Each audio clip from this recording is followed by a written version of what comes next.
یہ کڈنی انسان کا گردہ کام کرنا چھوڑ دے تو پھر یہی کام بڑی دولت خرچ کر کے بڑا وقت خرچ کے تکلیف کے ساتھ مشینوں سے یہ کام لیا جاتا ہے۔ سب سے پہلے اللہ کی قدرت میں سے آپ کو ایک چیز کی طرف توجہ دلاتا ہوں۔ انسانی جسم میں جو گردہ ہے، کڈنی جسے بھی کہتے ہیں، یہ اللہ رب العزت کے قدرت کی بہت بڑی نشانی ہے۔ ہوتا یہ ہے کہ انسان کے خون میں ہر لمحہ زہریلے مادے، جس کو ٹاکسن کہتے ہیں، اس کی مقدار، زہریلے مادے کی مقدار بڑھتی رہتی ہے۔ گردوں کا فنکشن یہ ہے کہ وہ ان زہریلے مادوں کو پیشاب، یورین کے ذریعے جسم سے نکالتے رہتے ہیں، اور اس طرح گردے 24 گھنٹے کے اندر کئی لیٹر خون سے زہریلے مادے نکال کر جسم کی حفاظت کرتے ہیں۔ اور خدا نخواستہ اگر یہ کڈنی انسان کا گردہ کام کرنا چھوڑ دے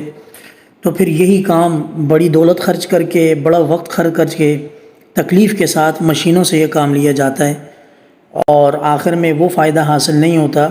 جو قدرتی طور پر گردوں کے اپنے فنکشن سے، جو نیوٹرل فنکشن ہوتا ہے ان سے جو فائدہ حاصل ہوتا ہے وہ مشینوں سے حاصل نہیں ہوتا۔ تو میرے معزز سامعین، گردوں کے ذریعے خون سے زہریلے مادوں کو خارج کر کے جسم انسانی کی حفاظت اللہ رب العزت کی بہت بڑی قدرت ہے۔ فتبارک اللہ احسن الخالقین۔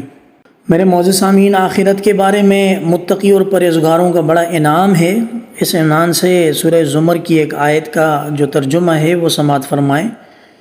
کہ اللہ تعالیٰ فرماتے ہیں، جو لوگ پرہیزگاری اور تقوی کے پابند تھے، اللہ تعالیٰ ان کو کامیابی کے ساتھ جہنم سے بچا لیں گے،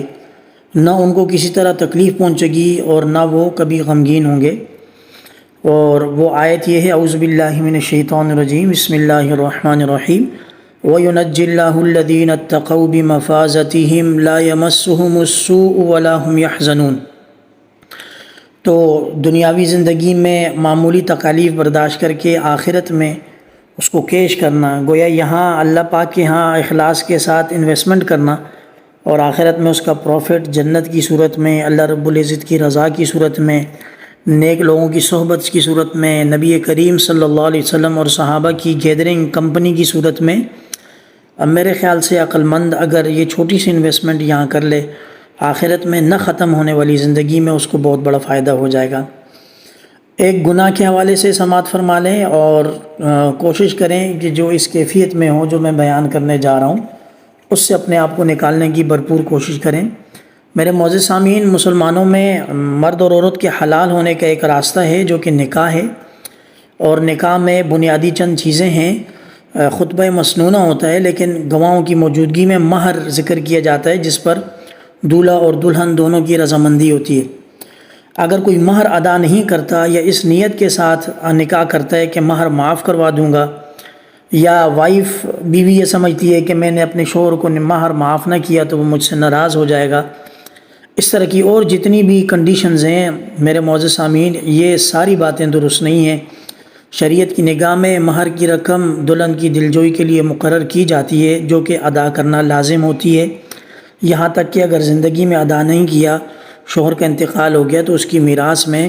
قرضوں کی لسٹ میں سب سے ٹاپ آف دی لسٹ اس کا مہر آتا ہے، کہ شوہر کا انتقال ہوا، اس کے میراث میں سے سب سے پہلے بیوی کا مہر ادا کیا جائے گا، پھر باقی رقم جائیداد وغیرہ میراث میں، ورثہ میں شریعت کے مطابق تقسیم کی جائے گی۔ مہر کے حوالے سے نبی کریم صلی اللہ علیہ وسلم کا ارشاد فرمایا، بڑا قیمتی ارشاد، سماعت فرما لیں، جس آدمی نے کسی عورت سے مہر کے بدلے نکاح کیا اور اس کا مہر ادا کرنے کا ارادہ نہ ہو تو وہ زانی کے حکم میں ہوگا۔ اللہ کریم محفوظ فرما دے۔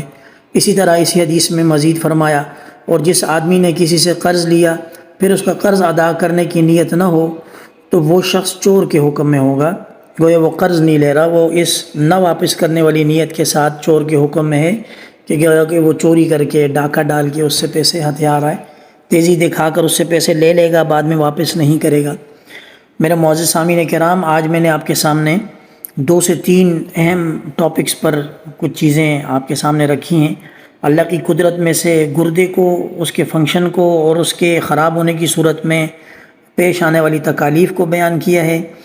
اسی طرح آخرت کے بارے میں متقی اور پرہیزگاروں کے حوالے سے بیان کیا ہے کہ دنیاوی تھوڑی سی انویسٹمنٹ آخرت میں بہت بڑا فائدہ دے دے گی انشاءاللہ۔ اور ایک گناہ سے بچنے کے حوالے سے ایک گناہ کا ذکر کیا ہے، اور وہ گناہ یہ ہے کہ مہر ادا نہ کرنا، جو شخص قدرت کے باوجود مہر ادا نہیں کرے گا وہ اللہ کے ہاں اس جرم کا جواب دے گا۔ میں اجازت چاہوں گا اس ارادے اور نیت کے ساتھ کہ انشاءاللہ جو بیان ہوا اس پر عمل کریں گے، اور آئندہ میں مزید مفید کچھ نہ کچھ ٹاپک لے کر آپ کی خدمت میں حاضر ہوں گا۔ اللہ کریم مجھے اور آپ کو کرنے والے کاموں پر عمل کرنے کی اور نہ کرنے والے کاموں سے بچنے کی توفیق عطا فرما دیں۔ والسلام علیکم۔